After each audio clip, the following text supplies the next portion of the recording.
Само изменение границ и как это все произошло, когда за спиной у народа, в тайне там все это было подготовлено, и людей поставили перед фактом. И заставили, значит, во-первых, заставили главу республики Евкурова подписать это соглашение.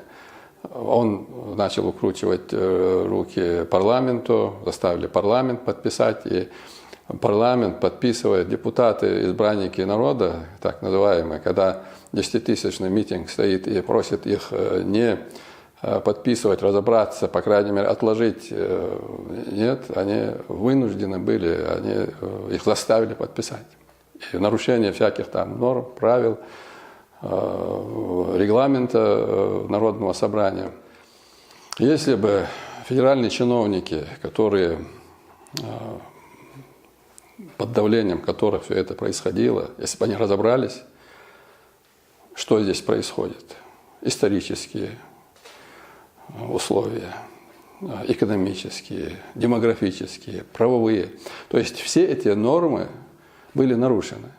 Приезжают люди, которые уже заранее заточены, заранее настроены решать тот или иной вопрос не по законности, не по Конституции, не по божественным там или другим законам, а по политической целесообразности. А политическая целесообразность, она может просто возникнуть из-за желания, там, пожелания отдельного чиновника. Вот чиновник кому-то отдает предпочтение, отдельные личности и так далее. И вся политика, и, в принципе, судьба народа вот так вот и решается. То есть это, конечно, очень печально. Печально, это беда нашего государства. В 1957 году, после возвращения, когда у нас была совместная республика Чечня-Ингушетия, часть территории, бывшей ингушской территории, около 1000 квадратных километров, была оставлена в составе Северной Осетии. И никаких усилий, никаких действий со стороны тогдашнего руководства Чечен-Ингушетии не было предпринято по возврату этих территорий, по восстановлению справедливости. Был принят закон о реабилитации репрессированных народов, и закон не выполнялся и так далее. Плюс к тому, в состав Чечен-Ингушетии, будучи, когда мы вместе были, было передано 3 района с площадью около 5000 квадратных километров. И никто не заикнулся, что когда Ингушетия выходила из состава, то есть мы были образованы 2 субъекта снова, что ей полагается часть территории. Никто не посмотрел, что после подписания соглашения у нас на душу населения 2 раза меньше приходится площади на душу населения. То есть плотность населения на 1 квадратный метр, сейчас если в Чеченской республике взять, то 88 человек, а в республике Ингушетия 171 человек.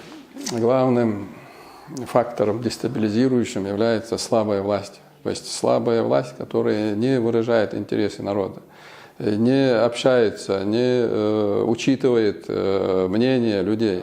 Власть без контроля общества, без поддержки общества, без диалога с обществом, она не может. Власть портится. Я бывший чиновник, я знаю, что мы утопаем в этих суете повседневной, в этих бумагах, в этой постоянной совещания и так далее, и нам некогда бывает повернуться в сторону людей, в сторону насущных проблем людей. Поэтому и общество в целом, я считаю, есть вина общества в том, что мы упустили эту ситуацию. Постоянно, это не один митинг должен, постоянно люди на любые действия власти должны были реагировать. Единственное, на что мы сегодня, власть наша готова, да, готова очень так с оптимизмом все это делает, да, это примерно наказать. Да, ну, нашли слабое звено, самую маленькую республику.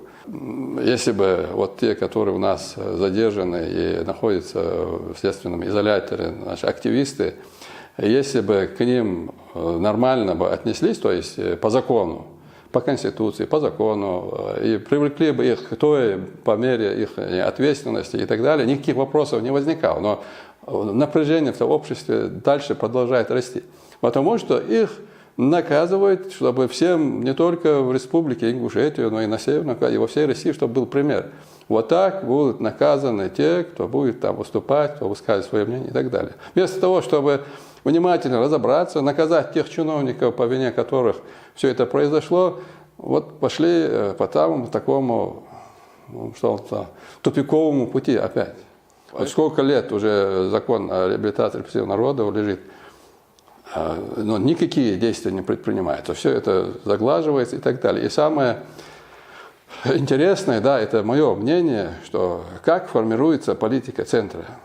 Политика центра, вот здесь вот, допустим, есть в регионе есть определенные субъекты, которые более предпочтительные, можно сказать, или лидеры, они здесь как бы рецепты разрабатывают, а потом федеральный центр сверху как бы наносит вот эти вот, как бы ставит печать. Но мы как-то должны выйти из этой ситуации. Мы должны выйти, иначе оно к добру не приведет. Это разрушает изнутри государства. Это же речь не просто так, там, Ингушетия и так далее. Чего только этим протестующим, которые задержаны, и те, которые еще на свободе, чего только им не предъявляют. Чуть ли попытка государственного перевода Российской Федерации. Вообще ничего, даже глупее ничего нельзя придумать. Но это все разрабатывается, эта версия, там, все это стараются там подвести под это, значит, под доказательства. Что это напоминает? Это 1937 год напоминает. Ничего хорошего. Ничего хорошего. Чтобы выйти вот из этой ситуации, люди не должны быть равнодушными происходящему. Люди должны работать, трудиться. Каждый должен на своем участке, где бы он ни находился.